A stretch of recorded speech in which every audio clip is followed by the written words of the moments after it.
রাত তখন 2টো। কলকাতার নিস্তব্ধ শব্দ সমুদ্রে একটুখানি ঢেউ তুলে একটা বড় ঝুড়ি গাড়ি ভবানীপুরের দিক থেকে এসে বীরজিতলয়ের মোড়ের কাছে এসে থামল। সেখানে একটি ঠিকা গাড়ি দেখে আরোহীবাবু তাকে ডেকে আনলেন। তার পাশে একটা কোট হ্যাট পরা বাঙালি যুবক সামনের আসনে 2 পা তুলে দিয়ে ঘাড় নামিয়ে ঘুমাচ্ছিল। যুবকটি বিলেত থেকে সবে দেশে এসেছে। এরই অভ্যর্থনা উপলক্ষে বন্ধুমহলে একটা খাওয়া দাওয়ার ব্যবস্থা হয়েছে। সেখান থেকে ফেরবার পথে একজন বন্ধু কিছু দূরে এগিয়ে দেওয়ার জন্য তাকে গাড়িতে তুলে নিলেন। 2-3 বার ঠেলা দিয়ে জাগিয়ে তিনি বললেন, মজুমদার, মজুমদার, গাড়ি পাওয়া গেছে, বাড়ি যাও। মজুমদার চমকে উঠে বিলিতি গালি দিতে দিতে গাড়িতে উঠে পড়ল। ঠিকা গাড়ি কিছুটা সোজা গিয়ে পার্ক স্ট্রিটের সামনে ময়দানের রাস্তায় মোড় নিল। মজুমদার বলল, গাড়োয়ান, গাড়োয়ান, এ কি? এ তো আমার পথ নয়। ময়দানে ঢুকতে না ঢুকতেই মজুমদারের গা কেমন যেন করে উঠল। তার মনে হলো গাড়িতে কোনো লোক নেই, তবু তার পাশের জায়গাটা কেমন যেন ভর্তি হয়ে উঠছে। মজুমদার বলল, গাড়োয়ান, এ কি ব্যাপার? গাড়িটা আমার সঙ্গে এমন ব্যাপার করছে কেন? তুমি একবার ভেতরে এসো তো। ভীতকণ্ঠে সহিস বলল, নেই সাব, ভিতর নেই জায়গা। তখন মজুমদার পাশের দিকে ভয়ে ভয়ে তাকিয়ে দেখতে লাগলো, কিন্তু কিছুই দেখতে পেল না। তবু তার মনে হলো পাশে একটা জড় পদার্থ একেবারে চেপে বসে আছে। মজুমদার বলল, আরে কাহা যাতা গাড়োয়ান, গাড়ি রোকো। সহিস সবলে হাত ছাড়িয়ে গাড়ি ছেড়ে দৌড় দিল। গাড়ি না থেমে ঘোড়া দুটো রেড রোডের রাস্তা ধরে আবার ডান দিকে মোড় নিল।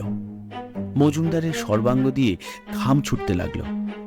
কোনো মতে আড়ষ্ট হয়ে নিজের শরীরটাকে যত দূর সংকীর্ণ করা যায় সেটাই সে করল। কিন্তু সে যতটুকু জায়গা ছেড়ে দিল ততটুকু জায়গায় যেন ভরে উঠল। অন্ধকারে ময়দানের গাছগুলো ভূতের নিস্তব্ধ পার্লামেন্টের মতো মুখোমুখি হয়ে দাঁড়িয়ে আছে। গ্যাসের খুঁটিগুলো যেন সব কিছুই জানে, অথচ কিছুই যেন বলবে না। একইভাবে দাঁড়িয়ে মিটমিটে আলোয় চোখ টিপতে লাগলো। মজুমদারের মনে হলো চট করে এক লাফে সে সামনের আসনে গিয়ে বসবে। এ কথা মনে হতেই সে অনুভব করল সামনের আসন থেকে কেবলমাত্র একটি চাহনি তার মুখের দিকে তাকিয়ে আছে। চোখ নেই, কিছুই নেই, অথচ একটা চাউনি। সেই চাউনি যে কার সেটা যেন মনে পড়ছে, অথচ কিছুতেই মনে আনতে পারছে না। মজুমদার 2 চোখ জোর করে বোঝার চেষ্টা করলো, কিন্তু ভয়ে বুঝতে পারল না। এদিকে গাড়িটা একবার ময়দানের রাস্তার উত্তর থেকে দক্ষিণে, আবার রাস্তার দক্ষিণ থেকে উত্তরে চক্রপথে ঘুরতে লাগলো। ঘোড়া দুটো আস্তে আস্তে ক্ষিপ্ত হয়ে উঠল। তারা এমন গতিতে এগিয়ে চলল, ফলে গাড়িটা থরথর করে কেঁপে শব্দ করতে লাগলো। এমন সময় গাড়িটা যেন কিসের উপর একটা ধাক্কা লেগে হঠাৎ থেমে গেল। মজুমদার চমকে উঠে দেখল তাদেরই রাস্তায় গাড়িটা দাঁড়িয়ে আছে। মজুমদার রেগে গিয়ে জিজ্ঞেস করল, এতক্ষণ ধরে আমাকে ময়দানের মধ্যে ঘোরালি কেন? গাড়োয়ান বলল, কই বাবু, ময়দানের মধ্যে তো ঘোড়াই নাই। মজুমদার ভাবল, এ কি শুধু স্বপ্ন? গাড়োয়ান তখন ভীতুভাবে বলল, বাবু সাহেব, এটা শুধু স্বপ্ন নয়, এমন ঘটনা আগেও ঘটেছে। আমার এই গাড়িতেই আজ থেকে 3 বছর আগে এমন ঘটনা ঘটেছিল। মজুমদারের তখন নেশা ও ঘুমের ঘোর সম্পূর্ণ চলে গেছে। গাড়োয়ানের গল্পে কান্না দিয়ে মজুমদার ভাড়া দিয়ে চলে গেল, কিন্তু রাত্রে তার ভালো করে ঘুম হলো না। বারবার ভাবতে লাগলো, সেই চাউনিটা কার?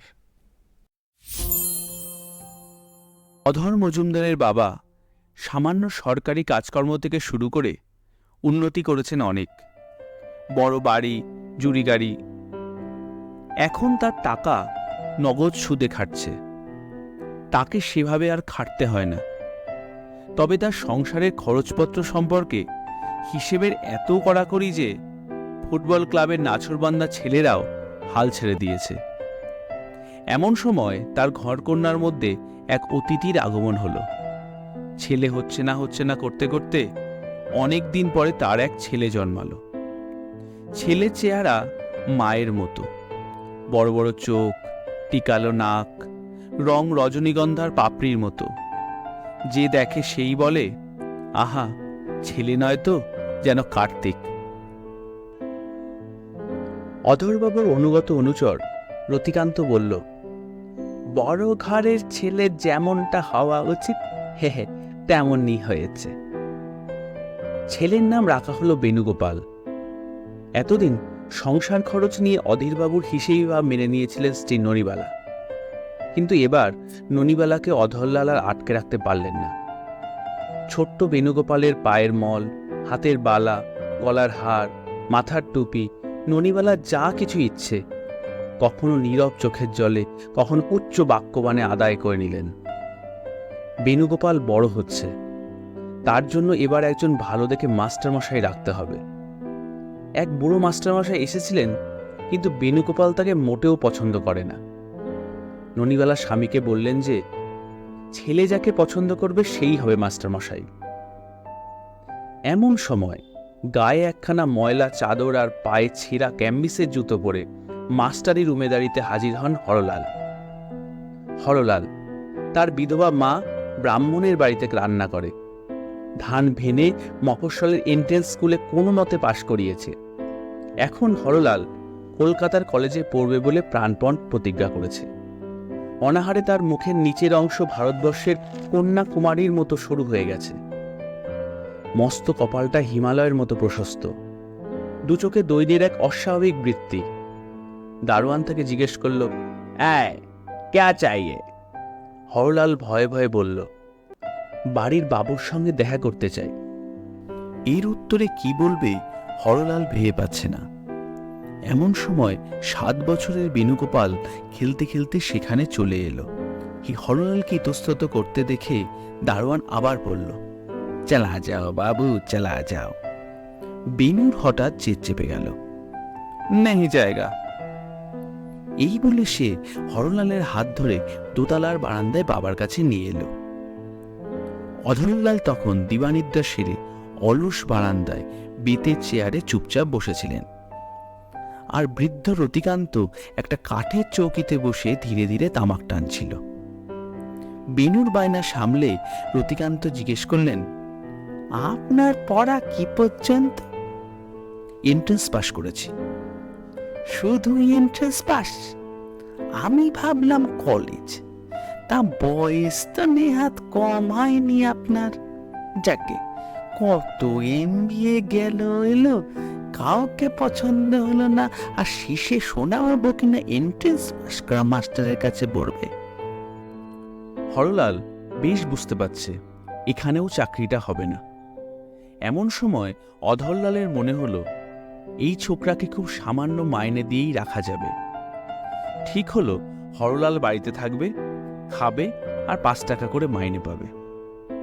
প্রথম থেকেই হরলালের সঙ্গে বেণুর এমনভাবে জমে গেল যেন তারা 2 ভাই।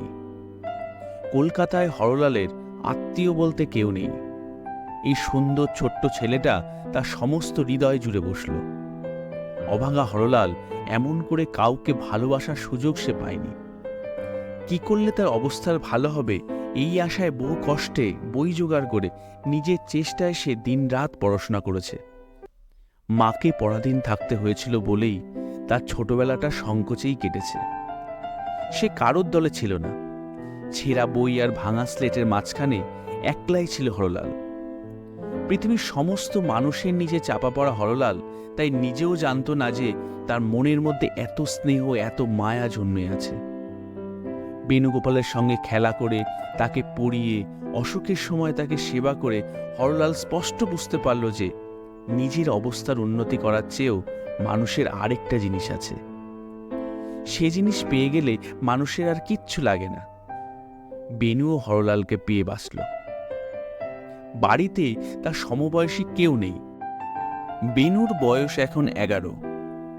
হরলাল FA পাশ করে এখন 3rd ইয়ারে পড়ছে। ইতিমধ্যে কলেজে তার 2-1টা বন্ধু যে জোটেনি তা নয়, কিন্তু ওই 11 বছরের ছেলেটি তার সমস্ত বন্ধুর মধ্যে সেরা। বেণু স্কুল থেকে এসে কোনো মতে একটা কিছু খেয়েই হরলালের কাছে যাওয়ার জন্য একেবারে ব্যস্ত হয়ে উঠত। মা ননিবালা দেবী কোনো লোক দেখিয়েও তাকে আটকে রাখতে পারতেন না। একদিন হরলালকে আড়ালে ডেকে তিনি বললেন, তুমি মাস্টার, ছেলেকে শুধু সকালে 1 ঘন্টা আর বিকেলে 1 ঘন্টা পড়াবে, সারাক্ষণ ওর সঙ্গে লেগে থাকো কেন? আজকাল বাবা মা কাউকেই বেনু মানে না। এ কিরকম শিক্ষা? আগে যে ছেলে মা বলতে অজ্ঞান ছিল, এখন তাকে ডেকে ডেকে পাওয়া যায় না। বেনু আমার বড় ঘরের ছেলে, ওর সঙ্গে তোমার এত মাখামাখি কিসের? একদিন রতিকান্ত অধরবাবুর কাছে গল্প করছিলেন, এক নতুন বিপদ হয়েছে। সেদিন শুনছিলাম 3-4 জন লোক বড় লোকের ছেলের মাস্টারি করতে এসে ছেলের মন এমন ভাবে বশ করেছে যে ছেলে সম্পত্তির অধিকারী হলে তারাই সর্বেসর্বা হয়ে ছেলেকে নিজের ইচ্ছে মতো চালাচ্ছে। হরলাল বেশ বুঝতে পারে সমস্ত ইশারা তার দিকেই করা হয়েছে। সে বুঝতে পারে যে বড় লোকের ঘরে মাস্টার মশাইয়ের স্থান কোথায়।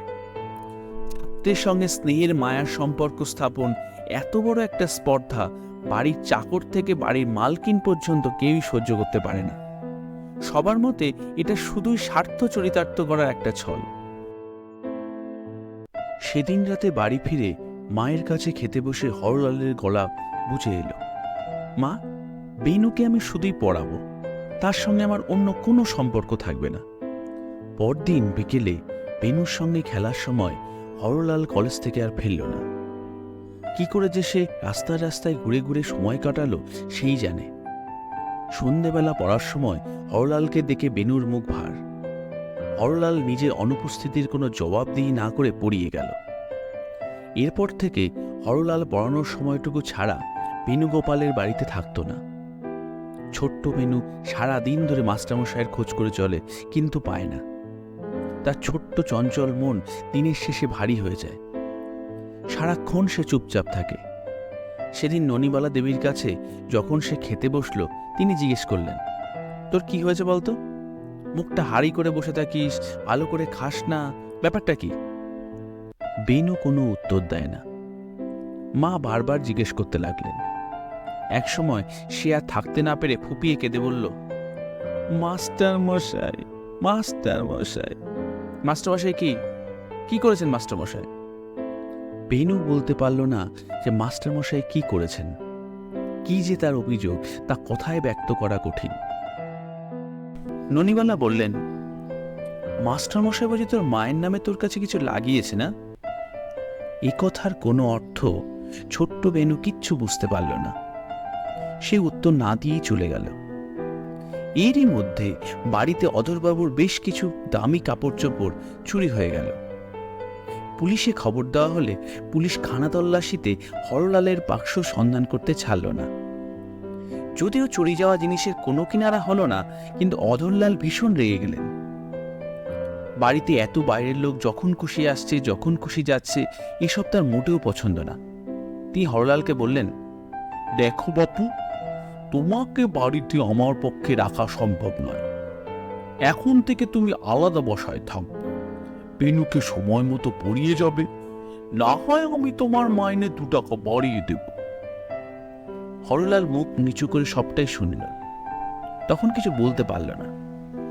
ঘরে এসে অধরলালকে চিঠি লিখে জানালো যে কোনো কারণে বেনুকে পড়ানো তার পক্ষে সম্ভব হচ্ছে না, সে আজই চলে যাচ্ছে। সেদিন স্কুল থেকে ফিরে বেনু দেখে মাস্টারমশাইয়ের ঘর ফাঁকা, কিচ্ছু নেই। বেনু ছুটতে গিয়ে বাবাকে জিজ্ঞেস করল, বাবা, মাস্টারমশাই কোথায় গেছেন? অধরলাল উত্তর দিলেন, তিনি ঘর ছেড়ে চলে গেছেন। বেনু পাশের ঘরের বিছানার উপরে উপুর হয়ে কাঁদতে লাগল। একদিন, 2 দিন, তারপর একসময় ছোট্ট বেনুর কান্নাও থেমে গেল। হরলাল এখন চাকরি করছে, শুধু করছে নয়, তার মাইনাও বেড়েছে। আর তার সঙ্গে ছোট্ট গলি থেকে বড় গলি, ছোট্ট বাড়ি থেকে বড় বাড়িতে তার বাসাও বদলেছে। মফস্বল থেকে মাকে এনেছে বাড়িতে। তবু সে অধরলালের বাড়িতে যেতে বা বেনুকে নিজের বাড়িতে নেমন্তন্ন করতে কোনোটাই করে উঠতে পারল না। সংকট জিনিসটা এতটাই কঠোর আর কঠিন, তাকে পেরোনো বড় মুশকিল। এমন সময় হঠাৎ খবর পাওয়া গেল বেনুর বাম মারা গেছে।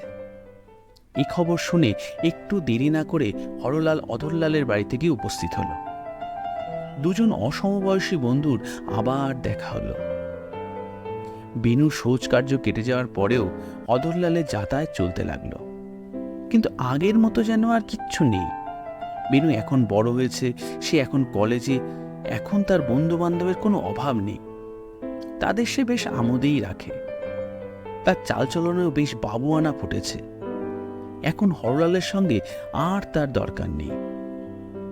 এদিকে হরলালের মা নাছোড়বান্দা, তিনি বারবার ছেলেকে বলতে লাগলেন, আহারে, বাছার মা মারা গেছে, আমি নিজে হাতে ওকে রেঁধে খাওয়াবো, তুই একবার ওকে আমাদের বাড়িতে নিয়ে আয় বাবা। অনেক ইতস্তত করার পর হরলাল বেনুকে নিমন্ত্রণ করল। খাওয়া হয়ে গেলে বেনু বলল, মাস্টারমশাই, আমাকে আজ একটু সকাল সকাল যেতে হবে, আমার 2-1 বন্ধুর আসার কথা আছে।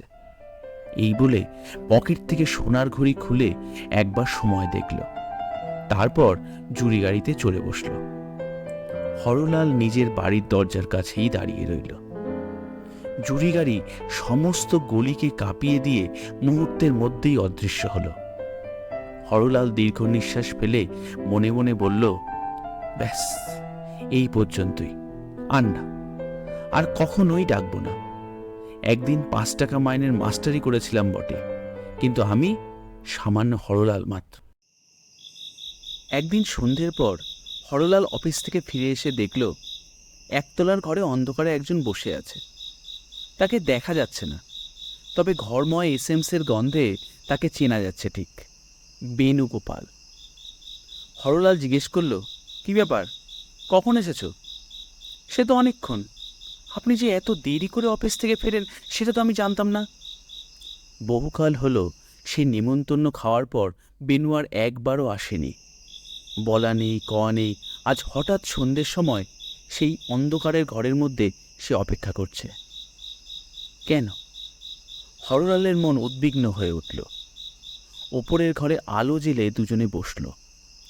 হরলাল জিজ্ঞেস করল, সব ভালো তো? কিছু বিশেষ খবর আছে? মাস্টারমশাই, পড়াশোনা আমার আর ভালো লাগে না, বড্ড একঘেয়ে এসেছে।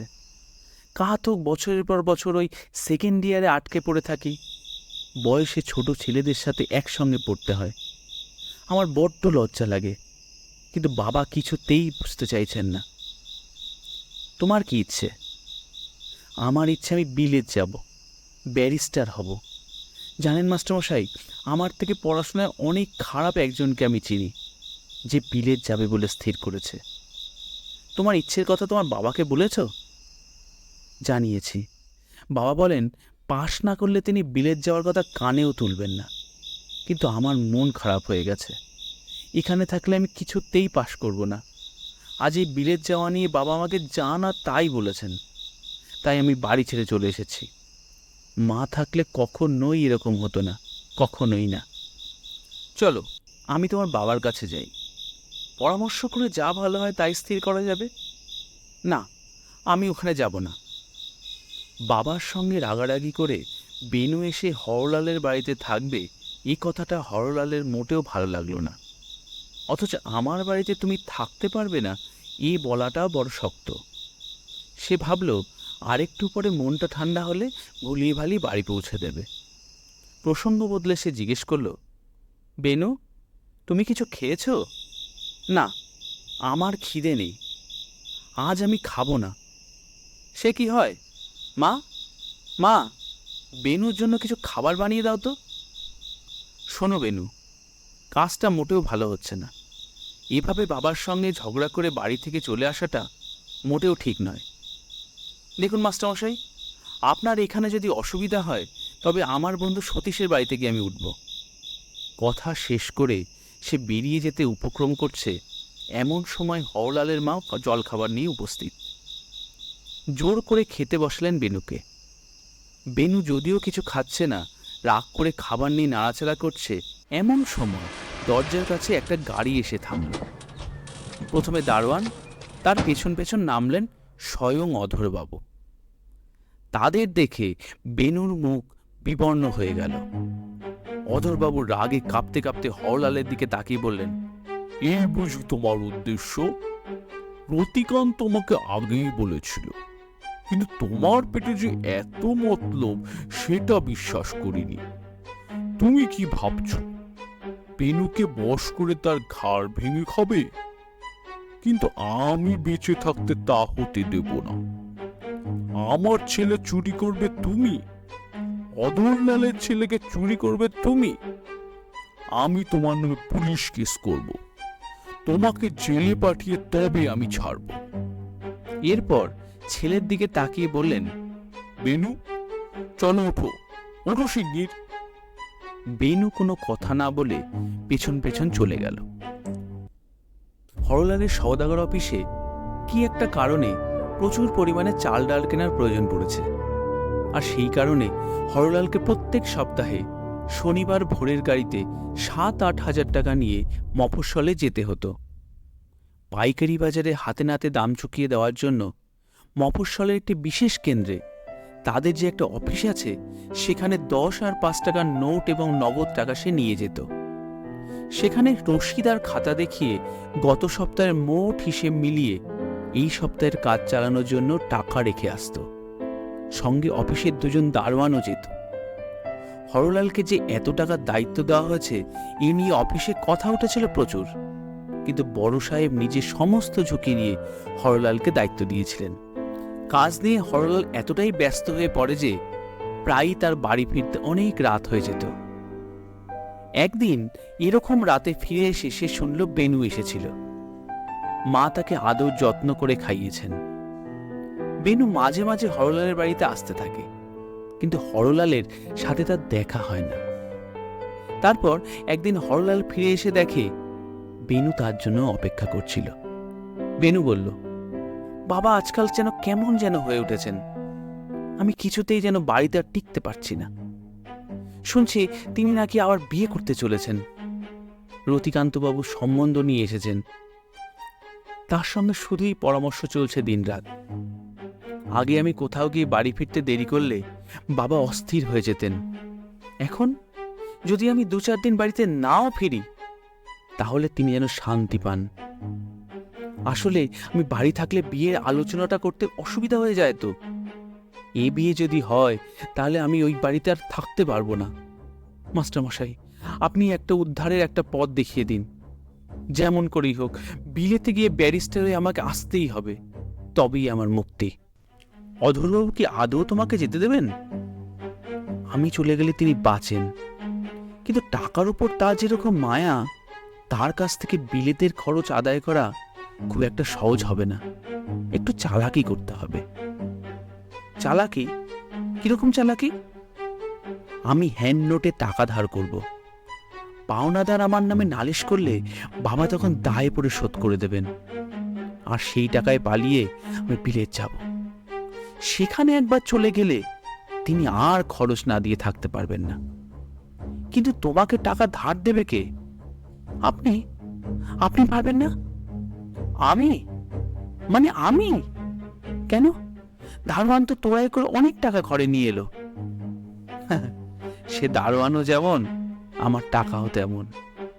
দেখো বেনু, এই টাকা শুধু একটা রাতের জন্য আমার কাছে থাকে, আর সকাল হলেই টাকা যেখানে যেখানে পৌঁছাবার কথা সেখানে চলে যায়। আচ্ছা, আপনার সাহেব আমাকে টাকা ধার দিতে পারবেন না? না হয় আমি বেশি সুদ দেব। তোমার বাবা যদি সিকিউরিটি দেন তাহলে আমার অনুরোধে হয়তো দিলেও দিয়ে দিতে পারেন। বাবাই যদি সিকিউরিটি দেবেন তাহলে টাকা দেবেন না কেন? তর্কটা এখানেই মিটে গেল। হরলাল মনে মনে ভাবল, আমার যদি কোনো উপায় থাকতো তাহলে বাড়িঘর জমি জমা সব বেচে আমি বেনুকে টাকা দিতাম। কিন্তু অসুবিধা একটাই, বাড়িঘর জমি জমা এগুলো যে কিছুই নেই। শুক্রবার রাত হরলালের বাড়ির সামনে এসে দাঁড়ালো জুড়ি গাড়ি, বেণুগোপালের জুড়ি গাড়ি। বেনু গাড়ি থেকে নামল। হরলাল তখন নিজে শোবার ঘরে মেঝের উপর বসে টাকার হিসাব মেলাচ্ছে। বেনু সেই ঘরে প্রবেশ করল। আজ তার পোশাক অন্যরকম। শৌখিন ধুতি চাদরের বদলে নধর শরীরের পার্সিকোট এবং প্যান্ট, সঙ্গে মাথায় ক্যাপ। দুহাতের আঙুলে মণিমুক্তার আংটি ঝকমক করছে। গলা থেকে লম্বা মোটা সোনার চেনে আটকানো ঘড়ি বুক পকেটে রাখা। কোটের আস্তিনের ভেতর থেকে জামার হাতায় হীরের বোতাম দেখা যাচ্ছে। হরলাল টাকা গোনা বন্ধ করে অবাক হয়ে বলল, কি ব্যাপার, এত রাতে এই পোশাকে এখানে? পরশু বাবার বিয়ে, তিনি আমার কাছে এই খবর গোপন করে গেছেন, কিন্তু আমি ঠিকই জানতে পেরেছি। বাবাকে বললাম আমি কিছুদিনের জন্য আমাদের ব্যারাকপুরের বাগানে যাব। শুনে তিনি খুব খুশি হলেন, তাই বাগানে চলে যাচ্ছি। আর ফিরতে ইচ্ছা করছে না। বিশ্বাস করুন, আমার যদি সাহস থাকতো তাহলে তাহলে গঙ্গার জলে ডুবে মরতাম। বলতে বলতে বেনু কেঁদে ফেলল। হরলালের বুকে যেন ছুরি বিঁধছে।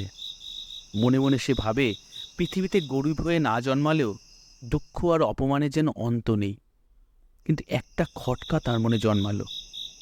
এরকম একটা দুঃখের সময়ে বেনু এত সাজগোজ করে কেন এসেছে? বেনুকে জিজ্ঞেস করতে সে বলল, এই আংটিগুলো আমার মায়ের। শুনে হরলাল বহু কষ্টে চোখের জল সামনে বলল, বেনু, তুমি খেয়ে এসেছ? হ্যাঁ, আমার খাওয়া হয়নি। টাকাগুলো গুনে আয়রন চেস্টে না তুলে এ ঘর থেকে বেরোতে পারবো না। আপনি খেয়ে আসুন, আপনার সাথে আমার অনেক কথা আছে। আমি ঘরে রইলাম, কোনো চিন্তা নেই। আচ্ছা বেশ, আমি চট করে খেয়ে আসছি তাহলে। হরলাল তাড়াতাড়ি খাওয়া সেরে মাকে নিয়ে ঘরে ঢুকল। তারপর চারিদিকে ছড়ানো টাকার মধ্যে তিনজনে বসে বেনু ছোটবেলার গল্প করতে লাগলো।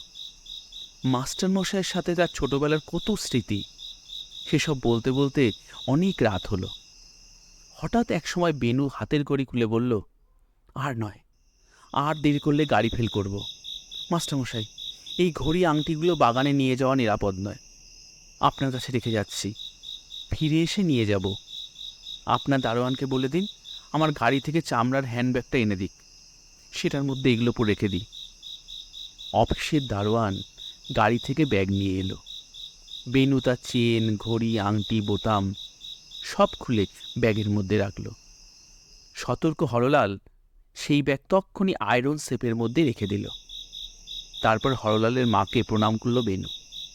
সবশেষে হরলালকে প্রণাম করল। এরকমভাবে সে কোনো দিন প্রণাম করেনি। হরলাল কোনো কথা না বলে তার পিঠে হাত দিয়ে তার সঙ্গে নিচে নেমে এলো। গাড়ির লণ্ঠনের আলো জ্বলল। ঘোড়া দুটো অস্থির হয়ে উঠল। কলকাতার গ্যাসের আলোয় রাখা রাতের মধ্যে বেনুকে নিয়ে গাড়ি অদৃশ্য হয়ে গেল। হরলাল ফিরে এলো নিজের ঘরে। অনেকক্ষণ চুপ করে বসে রইল। তারপর একটা দীর্ঘ নিঃশ্বাস ফেলে টাকার থলি ভরতে লাগলো আয়রন সেফে। গোনার দরকার নেই, গোনা তার আগেই হয়ে গেছে। লোহার সিন্ধুকের চাবি বালিশের নিচে রেখে ঘুমানোর চেষ্টা করছে হরলাল, কিন্তু ঘুম আর আসছে না, বরং আসছে স্বপ্ন। সেই স্বপ্নে বেনুর মা ননিবালা দেবী হরলালকে চিৎকার করে তিরস্কার করছে। হরলাল যদিও সেসব কথা স্পষ্ট শুনতে পেল না। সে প্রাণপণে বেনুকে ডাকতে চাইল, কিন্তু তার গলা দিয়ে কোনো আওয়াজ বেরোচ্ছে না। এমন সময় একটা প্রচণ্ড শব্দে কি একটা ভেঙে পর্দা চিরে পড়ে গেল। চমকে উঠে হরলাল দেখে স্তূপের মতো অন্ধকার একটা দমকা হাওয়া উঠে সশব্দে জানলায় ঠেলা দিয়ে আলো নিভিয়ে দিয়েছে। হরলালের সমস্ত শরীর ঘামে ভিজে গেছে। তাড়াতাড়ি উঠে দেশলাই দিয়ে আলো জ্বালালো। ঘড়িতে 4টে বাজে। আর ঘুমানোর দরকার নেই। এবার টাকা নিয়ে মফস্বলের পথে রওনা দিতে হবে। হাত মুখ ধুয়ে তৈরি হয়ে আয়রন সেপ খুলে হরলাল। টাকা আর নোটের থলেগুলো এবার বের করে নিতে হবে। কিন্তু এ কি, সেপ খুলতেই বুকটা ধড়াস করে উঠল। 2-3টে নোটের থলি ফাঁকা। মনে হলো স্বপ্ন দেখছে না তো। থলেগুলো নিয়ে সিন্ধুকের গায়ে জোরে জোরে আছাড় মারতে লাগলো সে, কিন্তু তাতে শূন্য থলি শূন্যই আছে। তবুও একটা শেষ চেষ্টা করলো সে। সমস্ত শক্তি দিয়ে থলেগুলো ঝাঁকাতে লাগলো। আর তখনই ভেতর থেকে 2টো চিঠি বেরিয়ে এলো, বেনুর হাতের লেখা। একটা চিঠি তার বাবা অধরলালের নামে, আর একটা হরলালের নামে। তাড়াতাড়ি চিঠি খুলে পড়তে লাগলো সে। মাস্টারমশাই, এই চিঠি যতক্ষণে আপনি পাবেন আমি ততক্ষণে বেশ কিছুটা দূরে চলে গেছি। 3000 টাকা 10 টাকাওয়ালা নোট নিয়ে আমি বিলেত চললাম। আজ ভোরেই জাহাজ ছাড়বার কথা। আপনি যে সময় খেতে গিয়েছিলেন সেই সময় আমি টাকাগুলো নিয়েছি। বাবাকে চিঠি দিলাম, তিনি আমার এই ঋণ শোধ করে দেবেন। তাছাড়া ব্যাগ খুলে দেখবেন মায়ের গয়না আছে, তার দাম বোধহয় 3,000-এর বেশিই হবে। মা যদি বেঁচে থাকতেন তাহলে বাবা আমাকে বিলেতে যাওয়ার টাকা না দিলেও এই গয়না দিয়ে নিশ্চয়ই মা আমার খরচ যোগান দিতেন। বাবা যদি টাকা দিতে দেরি করেন তাহলে আপনি অনায়াসে এই গয়না বেচে বা বন্ধক দিয়ে টাকা নিয়ে নিতে পারেন। এ আমার মায়ের জিনিস, এ আমারই জিনিস। ভালো থাকবেন মাস্টারমশাই। হরলাল ঘরে তালা দিয়ে তাড়াতাড়ি একখানা গাড়ি নিয়ে গঙ্গার ঘাটে ছুটল।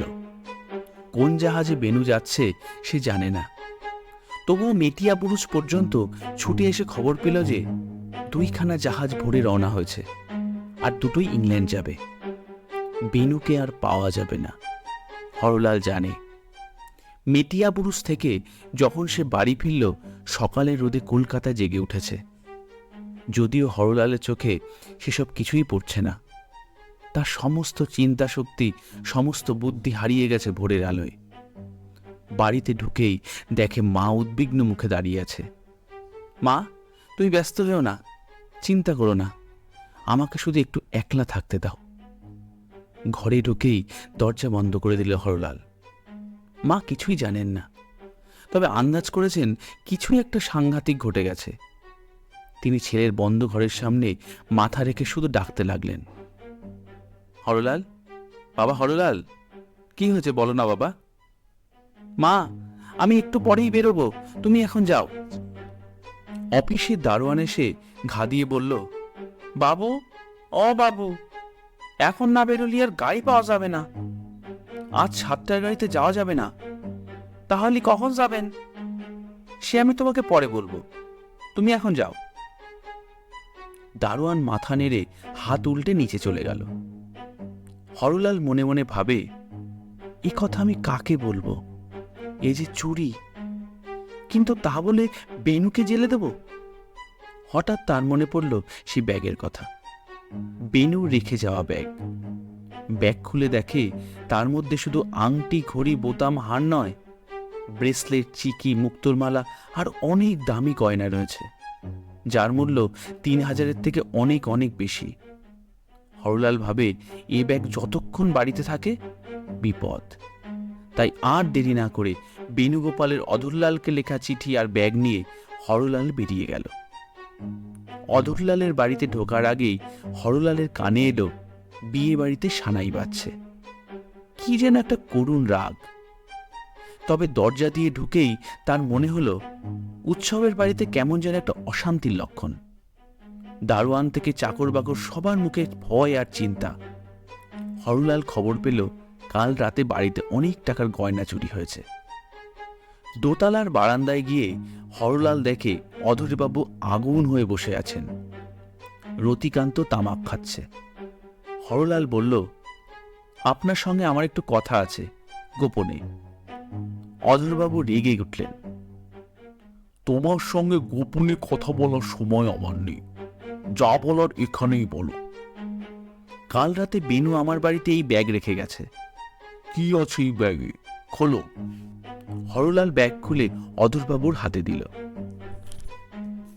বাবা বাবা বা, মাস্টার ছাত্র মিলে বেশ কারবার খুলেছ তো।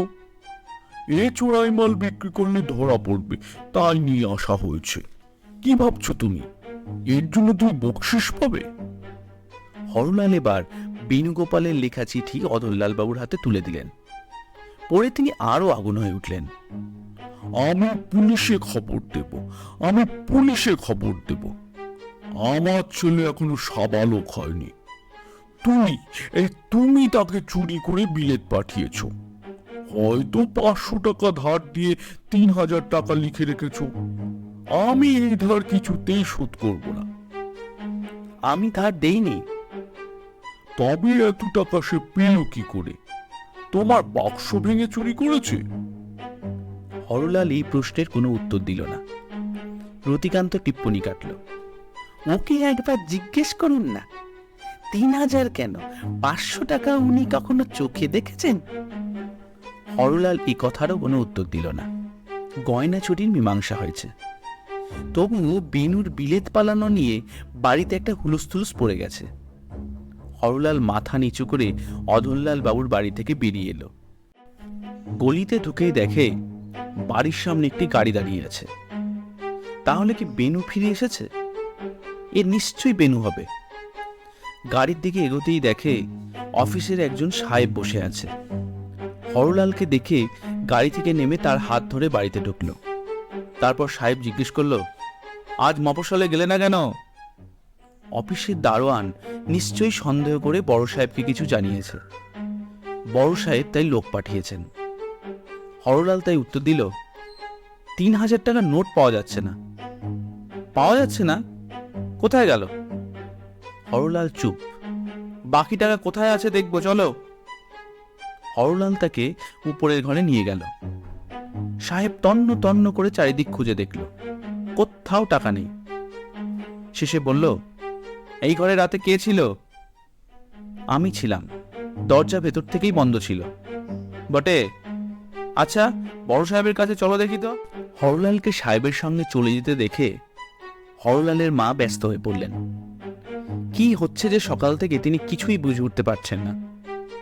হরলাল মাকে বলল, তুমি ব্যস্ত কেন হচ্ছ মা?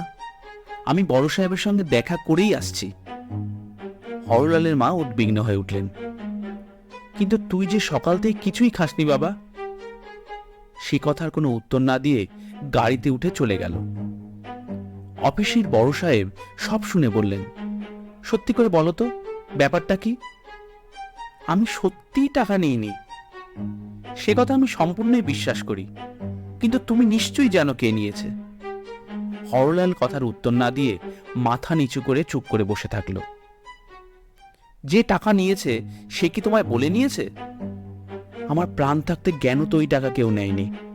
দেখো হরলাল, আমি তোমাকে বিশ্বাস করি, তাই এত বড় একটা কাজের দায়িত্ব আমি তোমাকে দিয়েছিলাম। এখন তুমি আমায় বড় লজ্জায় ফেলে দিয়েছ। আমি আজ তোমাকে সারাদিন দিলাম, যেখান থেকে পারো, যেমন করে পারো টাকা নিয়ে এসো। আমি কথা দিচ্ছি, টাকা যদি তুমি নিয়ে আসতে পারো, এই প্রসঙ্গ আর কোনো দিন উঠবে না। বড় সাহেব উঠে গেলেন। ঘড়ির কাঁটা জানান দিল বেলা 11টা বাজে। হরলাল মাথা নিচু করে বেরিয়ে এলো। উপায় কি? কিভাবে জোগাড় হবে টাকা? রোদ্দুরের তেজ যেন সেই প্রশ্নই করে বেড়াচ্ছে। হরলাল রাস্তায় রাস্তায় ঘুরছে। যে কলকাতা হাজার হাজার লোকের আশ্রয়, সেই কলকাতায় যেন এক মুহূর্তের মধ্যে হরলালের কাছে যেন এক প্রকাণ্ড এক ফাঁসকল। চারিদিকে সমস্ত মানুষ যেন হরলালকে আটক করে দাঁড়িয়ে আছে। রাস্তায় কত লোক, অফিসের বাবুরা বাইরে এসে ঠোঙায় করে জল খাচ্ছে। ময়দানের ধারের অলস পথিক মাথার নিচে হাত রেখে পায়ের উপর পা তুলে গাছের তলায় পড়ে রয়েছে। শ্যাকরা গাড়ি ভর্তি করে মেয়েরা কালীঘাটে চলেছে। সময় এগিয়ে আসছে। দেখতে দেখতে অফিস বন্ধ হওয়ার সময় এলো। চারিদিকে সবাই ব্যস্ত বাড়ি ফেরবার জন্য। শুধু হরলালের কোনো তাড়া নেই। তার বিশ্রাম নেই, আশ্রয় নেই, শান্তি নেই। রাত কত হয়েছে খেয়াল নেই হরলালের। কপালের শিরা দপদপ করছে, মাথা যেন ফিটে যাচ্ছে।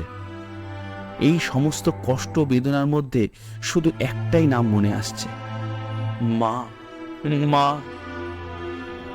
সে ভাবল, রাত যখন আরো গভীর হবে, হরলালকে অপমান করার জন্য যখন কেউ আর জেগে থাকবে না, তখন সে মায়ের কাছে যাবে, তার কোলের কাছে গিয়ে শুয়ে পড়বে।